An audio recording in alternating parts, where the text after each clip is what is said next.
మానవ మనుగడకు కాలుష్యం పెను సవాలుగా మారుతోంది. పర్యావరణంలో అసమానతలు ఏర్పడి సమస్త జీవరాశుల మనుగడ ప్రశ్నార్థకంగా మారుతుంది.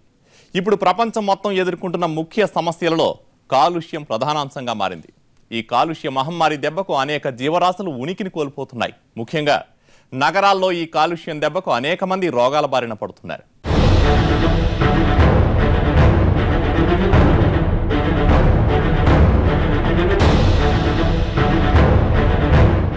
హైదరాబాద్లో అన్నీ దొరుకుతాయి, ఒక్క స్వచ్ఛమైన గాలి తప్ప. ఇది అక్షర సత్యం. సిటీలో ఏ మూలకు వెళ్ళినా పొల్యూషనే.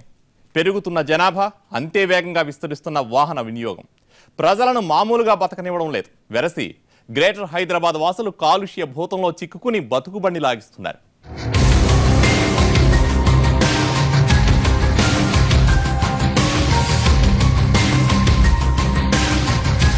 హైదరాబాద్లో ఏ మూలకు బండి మీద వెళ్లాలన్నా నరకయాత్ర తప్పదని, బైక్ మీద ఓ 5 కిలోమీటర్లు తిరిగితే కాలుష్యం ఏ మేర ఉందో ఇట్టే తెలిసిపోతోంది.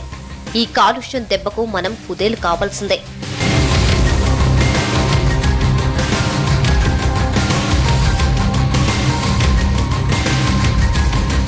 ఈ పొల్యూటెడ్ సిటీలో కొంచెంసేపు బండి మీద తిరిగితే తెల్లని బట్టలు మసకబారాల్సిందే, కళ్ళు ఎరుపెక్కాల్సిందే, పొగతో ఉక్కిరి బిక్కిరి కావాల్సిందే.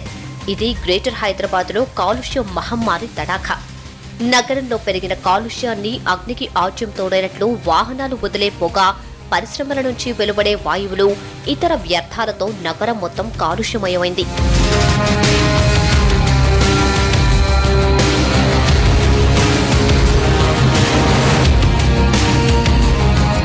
హైదరాబాద్ నగరంలో ఇవాళ వాహనాలు విపరీతంగా పెరిగిపోయినందువల్ల దాదాపు ఇవాళ అన్ని రకాల వాహనాలు కలిపి 44 లక్షల పైగా ఉన్నాయి హైదరాబాద్ నగరంలో. వాటి నుంచి వచ్చే కాలుష్యం సంఖ్య పెరిగిన కొద్దికి పెరుగుతుంది కానీ తగ్గదు. ఈ కొద్ది మోతాదులో మీరు భారత్ 3 అని 4 అని పెట్టి కొంత పెంచినా కూడా, కాలుష్యం మోతాదు తగ్గించినా కూడా వాహనాల సంఖ్యతో పోల్చుకుంటే తగ్గిన కాలుష్యం చాలా తక్కువ శాతం ఉంటుంది. అందువల్ల మొత్తంగా కాలుష్యాన్ని పూర్తిగా నివారించడం అనేది సాధ్యమయ్యే పని కాదు. గ్రేటర్ హైదరాబాద్లో రోజురోజుకి కాలుష్యం పెరుగుతోంది. పెరిగిన వాహనాల నుంచి నిత్యం వెలువడుతున్న దుమ్ము, ధూళి నగర ప్రజలను ఉక్కిరిబిక్కిరి చేస్తున్నాయి. నగరవాసులకు ప్రాణ సంకటంగా మారుతోంది. వాతావరణంలో ఈ పొల్యూషన్ పెరగడంతో జనం నానా ఇబ్బంది పడుతున్నారు. దీనికి తోడు విచ్చలవిడిగా పెరిగిన పారిశ్రామికీకరణ, నియంత్రణ వ్యవస్థ లేకపోవడంతో పరిశ్రమలు ఇష్టం వచ్చినట్లు హానికరమైన వాయువులను, రసాయనాలను వదులుతున్నాయి.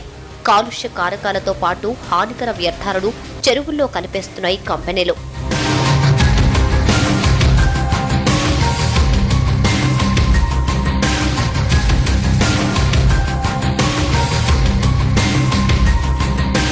దీంతో నగరంలో ఇటు గాలి కాలుష్యంతో పాటు జల కాలుష్యం, ధ్వని కాలుష్యం పెరిగిపోతున్నాయి.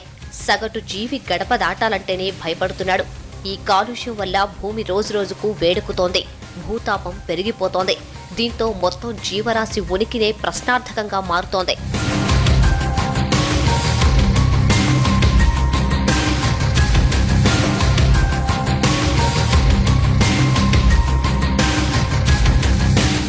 ఫోకస్లో షార్ట్ బ్రేక్ తీసుకుందాం.